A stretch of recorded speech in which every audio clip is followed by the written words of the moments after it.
Assalamualaikum, salam sejahtera. Bertemu kita dalam Petronas Le Tour di Langkawi 2023. Peringkat keempat, Bukit Mentajam menuju ke Meru di Ipoh. Dan sejauh 445 km telah pun dilalui oleh peserta di 3 peringkat sebelum ini, menyaksikan 3 pasukan berbeza dengan 3 pelumba yang berbeza menjadi pemenang dalam ketiga-tiga peringkat.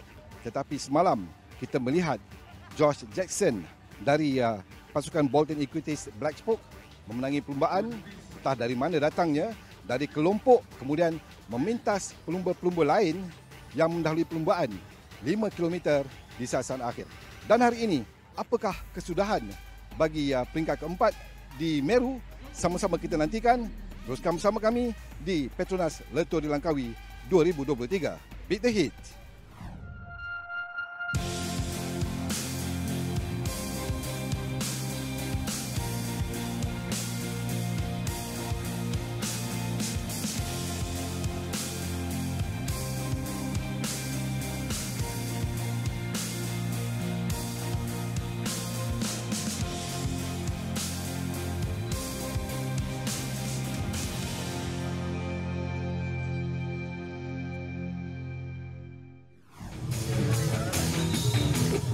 David, when you look at the profile, no hill today, not like yesterday. It's short.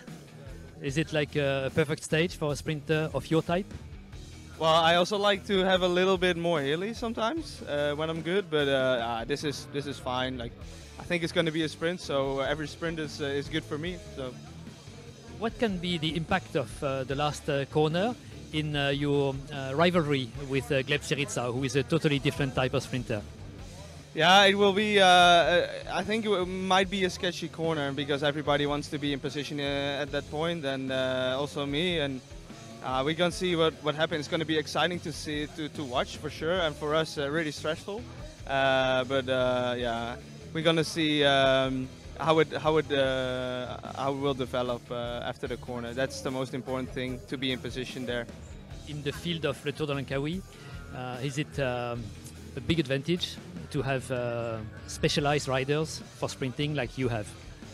Yeah, because like a lot of stages are ending up in sprints, so you just need to have a really good kick to finish it off. Even yesterday, so yeah, it's good to have a specialty in this race for sure. Yeah.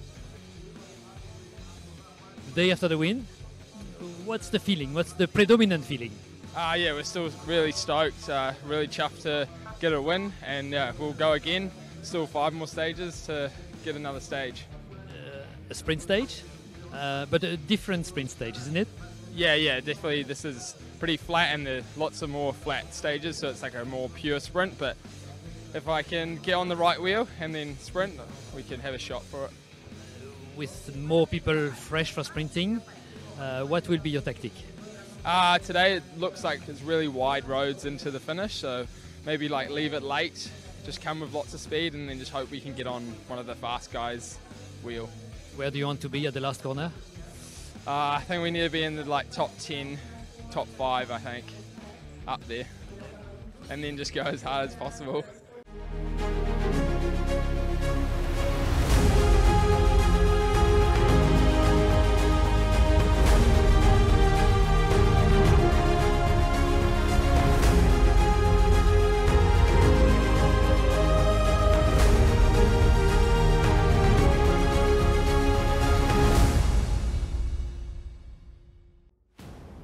Le Tour di Langkawi 2023 hari ini 26 September, Selasa, peringkat keempat dari Bukit Mentajam ke Meru Raya sejauh 140.2 km, di mana 3 zon pecutan ditawarkan di Bagan Serai, Talang, Sungai Siput, diselangi dengan zon pendakian di Kuala Kangsar. Do you like short stages like today and cornering in the finale? It's quite hard to race in Malaysia because it's high humidity here. It's not so warm, but you always sweat a lot. And yeah, we prefer to race. We have to fight with it. Rafik, back to Le Tour de Langkawi after a few years. When you were racing for 5 years for TSG, you were not doing Langkawi. How happy are you to come back? Yeah, at first, I really thanks to my team, Nusantara. So after 5 years, I not going to Langkawi. Last Langkawi 2017, I think. Yeah. So this year it's very important for me also. So yesterday I tried to stay in the front group, but I have trouble in my bike. So today I hope I can make some gap or breakaway and try to win stage also. But for me, just freedom today. So I try to get the win. There is an opportunity today, probably a bunch sprint. How is your team organized? Because you have been a good sprinter yourself. There's Arif. How does it work? So for sure I do lead out for him, and he really know the finish well, and he win 2020. He win this stage, so it means he have this feeling he can win the stage. So for our team, he do all his best to protect him until the last 200 meter or to the last corner actually, because he will be aggressive final. So we try to keep him until the last corner and he do the rest. We make inshallah. Terima kasih.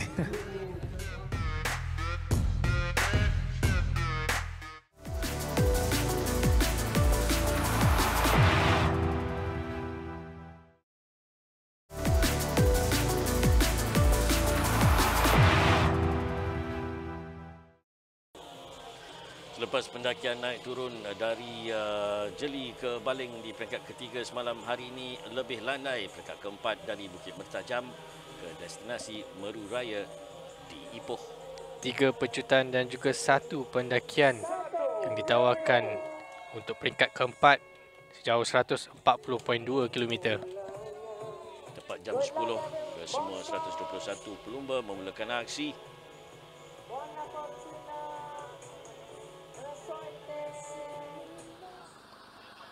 .2 km neutral zone untuk kesemua 121 pelumba yang harus dilalui.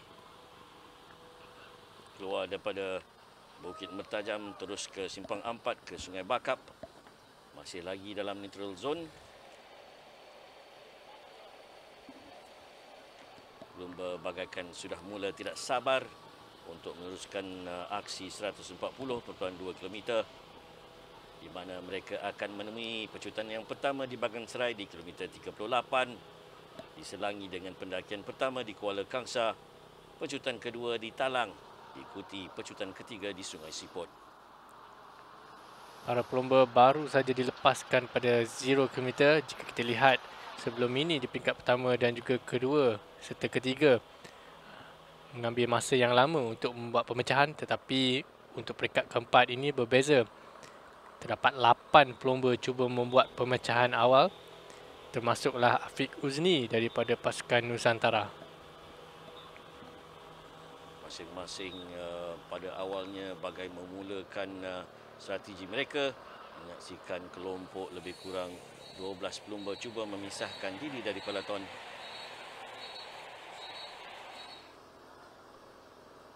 Dan di sini kita boleh lihat pelumba daripada pasukan 7-Eleven cuba untuk membuat pemecahan bersama 8 lagi pelumba yang lain. Nicole Pareha dari pelumba Filipina dari pasukan 7-Eleven Click di antara 8 kelompok utama menuju 132 km ke garisan penamat. Dan selepas itu kita boleh lihat kesemua 8 pelumba ini berjaya membuat pemecahan sehingga 1 minit 10 perbezaan antara peloton dan juga grup leader. Sokongan padu rakyat ataupun penduduk di sekitar Bagan Serai dan juga di sekitar keluar dari Bukit Mertajam merancakkan lagi suasana hari ini di awal perlumbaan. Ini dia pelumba dari Korea Selatan, Park Kyung Ho. Hujan sebenarnya diselangi di tengah-tengah perlumbaan sebaik mereka keluar dari Bukit Mertajam.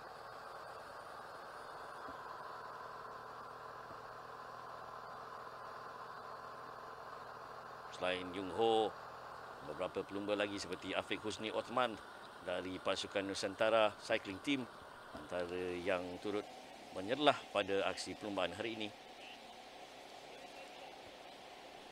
Jika dilihat, peloton tidak membiarkan jauh antara leader dan juga peloton. Ini dia zon pecutan yang pertama di bahagian serai, menyaksikan Ratchanan Yurawat, pelumba daripada pasukan Thailand Continental Team meraih 3 mata berharga dan juga 3 saat berharga.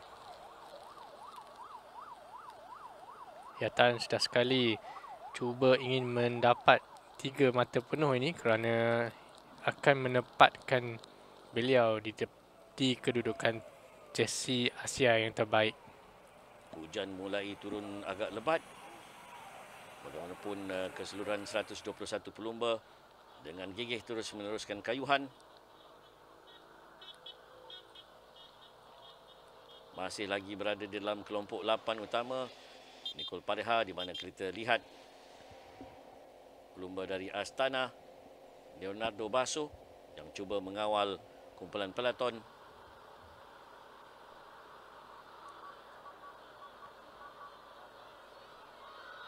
Di dalam 8 kelompok pelumba utama ini agak lama juga adik menyaksikan Cobo Cayon dari pasukan EKP dari Spanyol berada di antara 8 pelumba yang lain seperti Nicole Pareha dari 7-Eleven Click Filipina, Afiq Huzni Osman daripada pasukan Nusantara Cycling Team, Ratchanan Yurawat dari pasukan Thailand Continental Team dan juga Thanachat Yatan juga dari pasukan Rujai Online Insurance.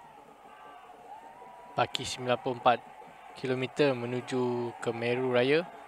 Jadi kita lihat peloton makin meningkatkan kayuhan dan juga kelajuan dari semasa ke semasa.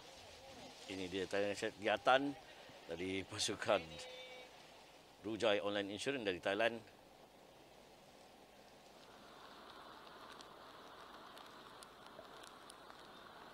Suasana yang agak basah juga di pertengahan perlumbaan. Apapun semuanya berjalan dengan lancar. Ini dia Matuso dari pasukan Corratec Sella Italia. Ke-88 pelumba ini menuju ke pendakian tunggal hari ini di Bukit Berapit di kilometer 82.6. Kategori 3 ditawarkan untuk peringkat keempat hari ini. Di Kuala Kangsar, walaupun hanya Cat 3 saja, bagaimanapun tidak melemahkan semangat bagi beberapa pelumba untuk meraih 3 mata dari pendakian ini, walaupun tidak sesekali mencalar reputasi Simon Pallot yang masih kekal sebagai pemegang jersey Polka Dot ketika ini. 64 km menuju ke Meru Raya Ipoh.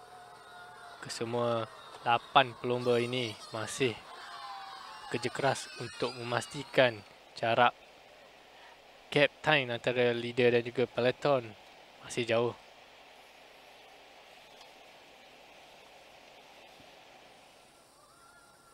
Mula mendaki di Kuala Kangsar,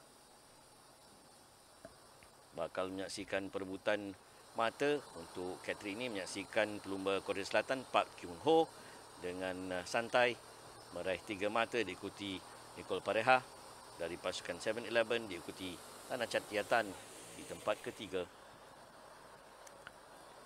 Dan kita boleh lihat kesemua 8 pelumba ini masih meneruskan kayuhan menuju ke 56 km terakhir. Mereka seperti tidak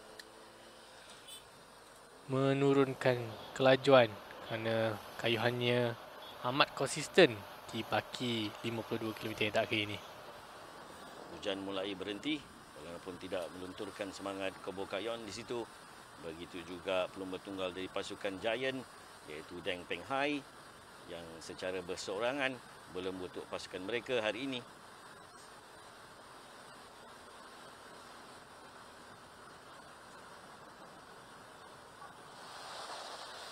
Pujian harus diberi kepada pelumba tempatan kita iaitu Afiq Huzni Osman yang mewakili pasukan Nusantara kerana beliau memang betul-betul agresif untuk peringkat yang keempat ini kerana jika dilihat beliau hampir membuka semua intermediate sprint dan juga kom yang ditawarkan. Tiba di zon kejutan kedua di Talang, menyaksikan Tanah Cadiatan mengungguli 3 mata dan juga 3 sangat berharga, diikuti Afiq Huzni dan juga Rajanat Yawarat, sekaligus secara tidak rasmi merampas jersey putih Asia dari Nur Aiman Rosli. Itulah dia secara rasmi, Tanah Cadiatan dari pasukan Rujai Online Insurance meraih 3 mata dan juga 3 sangat berharga, diikuti Muhammad Afiq dan juga Rajanat Yawarat. Kita kembali selepas ini.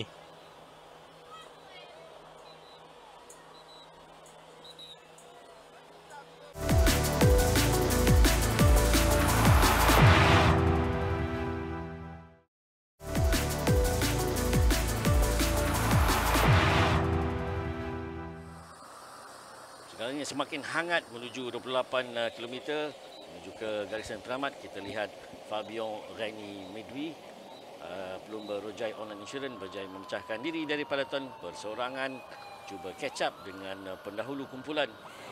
4 pelumba berada di depan. Kita boleh lihat sprint yang ketiga ini, pelumba daripada KSPO iaitu Park Chung Ho yang berjaya dapat tempat pertama, diikuti Afiq Huzni dan juga pelumba daripada 7-Eleven iaitu Baraja. Selesai di Sungai Siput, ini bermakna tinggal lagi lebih kurang 21 km menuju ke garisan penamat. Kesemua 121 pelumba semakin tidak sabar untuk mencapai kejayaan dan melengkapkan misi masing-masing. Jika George Jackson dari New Zealand semalam muncul juara bagi peringkat ketiga dari jeli ke baling, rasanya perebutan kali ini masih terbuka, walaupun Jackson sudah melaungkan amaran awal-awal bahawa dia ingin berada di dalam kelompok 10 yang utama. Laki 13 km yang terakhir, kita boleh lihat peloton mempertingkatkan kelajuan dari masa ke semasa untuk cuba menangkap 3 pelumba yang berada di hadapan ini, termasuk Afiq Huzni. Inilah dia tadi terlibat antara 3 pelumba, Julio Masoto juga yang juga agak agresif di samping Afiq Huzni. 8 km menuju ke garisan penamat. Di sini kita boleh lihat peloton berjaya menelan Afiq dan juga pelumba daripada Koratek iaitu Masoto. Dan Nicole Pareha yang terakhir ditelan oleh peloton. 4 km menuju ke garisan penamat, dilihat beberapa pasukan mula mengorak langkah. Kita dapat melihat beberapa pasukan daripada ataupun pelumba daripada pasukan Bolton Equities, di mana 2 km menuju ke garisan penamat, terus menuju ke hala belah corner ataupun lencongan di sebelah kiri. Kita lihat di situ beberapa pula Thomas Barta dengan melakukan satu lead out yang baik untuk melindungi Daniel Babor dari pasukan Kahar Rural Seguros. Kita lihat semakin apabila ke depan, Thomas Barta cuba melakukan lead out dan melepaskan Daniel Babor daripada pasukan Kahar Rural, diikuti dengan George Jackson daripada pasukan Bolton Egg dan juga daripada New Zealand. Begitu juga yang lain, Sasha Vimas daripada pasukan HPM juga. Adakah dia di tempat kedua? Bagaimanapun, juara Daniel Babor dari pasukan Kahar Rural, diikuti saya rasa George Jackson dan juga Sasha Vimas dari pasukan HPM. Kayuhan yang mantap daripada pasukan Cahar Ruja iaitu Baber Daniel yang memenangi peringkat keempat hari ini. Berusia 23 tahun, Daniel Babor dari Republic Czech. Kita lihat saja ulang tayang 2 km ataupun 1 km menuju ke garisan penamat. Satu left-hander yang agak tajam, menyaksikan Thomas Barta cuba melakukan lead out yang agak berkesan, melindungi ataupun membuatkan ruang untuk Daniel Babor dari pasukan Kahar Rural ini. Kita lihat ulang tayang. Agak gembira juga Thomas Barta melengkapkan tugasnya. Bertepuk tangan menyaksikan Daniel Babor terus meluru, muncul sebagai juara, diikuti George Jackson dan juga Sasha Vimas. Mengikut ulang tayang ni, roda ataupun tayar daripada George Jackson yang tiba dahulu. Daniel, an unexpected win for many. What about you? Did you think you would win today? No, like we have a very good plan for today and we did it for 100%. So for me, it's not so unexpected because I have very good guys here and I know I'm not in the good shape, but I have my standard. He had lots of speed today, and he had one rider in front of him coming around the last corner, so he had a really nice lead out, but my boys did an amazing lead out again, but I just came around the corner, tried, but he had some fast speed today. Itulah dia pemenang bagi peringkat keempat dari Bukit Mertajam ke Meru Raya ini, adik. Itu pasti Daniel Babo daripada pasukan Cajar Roja memenangi peringkat keempat hari ini, meninggalkan Jackson Josh dan juga Sasha Wemas. Kedua-duanya berusia 23 tahun apabila dan juga Giulio Masotto dari pasukan Corrente Stella Italia dinobatkan sebagai pemenang anugerah kombatif. Jersey putih hari ini bertukar tangan daripada Norman Rossi kepada pelomba Yawarat Ratchanon daripada pasukan Thailand Continental Team, meninggalkan pelomba daripada pasukan Rojai iaitu Cair Sombat Tanakan tempat kedua, manakala Alman Rossi tempat ketiga. Bagaimana jersey polka dot masih kekal milik Simon Palot dari pasukan Tudor menjelang peringkat kelima esok. 20 mata di hadapan Luca Covili dan Matheus Calco masing-masing dari pasukan Green Project. Manakala jersey orange KBS masih dikekal oleh David Decline. Cuma satu saja perbezaan mata antara David Decline dengan Enrico Zanarcello. Dilihat dia berada di kedudukan kedua, manakala Jackson Josh di tempat ketiga dengan 27 mata.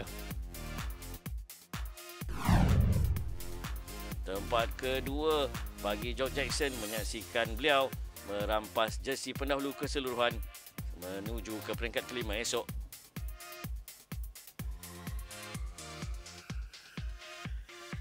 Inilah George Jackson secara rasmi telah merampas jersey pendahulu Petronas daripada Enrico Zanarcello. Segalanya mungkin akan berubah menjelang peringkat kelima esok. Pertama, saya bagi Pak Kerajaan Negeri ucapkan syabas dan tahniah kepada Urustia LTDA khususnya daripada KBS, Petronas yang menjadikan negeri Perak sebagai salah satu destinasi untuk stage atau peringkat-peringkat Little Langkawi. Ini merupakan satu penghormatan yang cukup tinggi kepada negeri Perak dan sudah pastilah negeri Perak dengan lapang dada, dengan tangan terbuka untuk bersama-sama menyahut pencapaian dan juga harapan daripada pihak pengelola untuk melibatkan diri dalam Little Langkawi. Dia setiap LTDL ni ada kelainannya, kan. So dari segi saya rasa dari segi pengalaman penganjuran tu tentu pun ada kelainan. Dan ini merupakan kali pertama yang Majlis Negara sendiri menjadi penganjur secara total. Dan macam yang saya sebut tadi, setakat ni alhamdulillah, dan kami di MSM mengambil peluang ini sebagai pengalaman untuk pegawai-pegawai baru untuk belajar dan explore benda ni. Peringkat keempat, Bukit Mertajam menuju ke Meru menyaksikan beberapa perubahan dalam keseluruhan. Tetapi di peringkat ini yang menjadi pemenangnya Daniel Babo dari Kaha Rural Seguros Team dan diikuti oleh George Jackson dari Bolton Equities Black Spoke dan juga tempat ketiga Sasha Wemas Human Powered Health. Jersey hijau Petronas kini milik George Jackson yang mana beliau mendapat tempat yang pertama pada peringkat ketiga dan hari ini tempat kedua berpuas hati, dan juga Orange KBS terus dikekalkan oleh David Decline dari pasukan Tudor. Manakala jersey Polka Dot Tourism Malaysia Simon Pelot dari Tudor juga terus mengekalkan jersey ini, dan putih Beautiful Terengganu milik Ratchanon Yawarat dari Thailand Continental Team. Adakah Simon Pelot mampu mengekalkan kedudukannya menyarung jersey Polka Dot pada stage yang kelima dari Stream River mendaki ke Genting Highland? Esok kita akan tahu jawapannya. Jadi teruskan bersama kami di Little Langkawi 2023 Beat the Hit.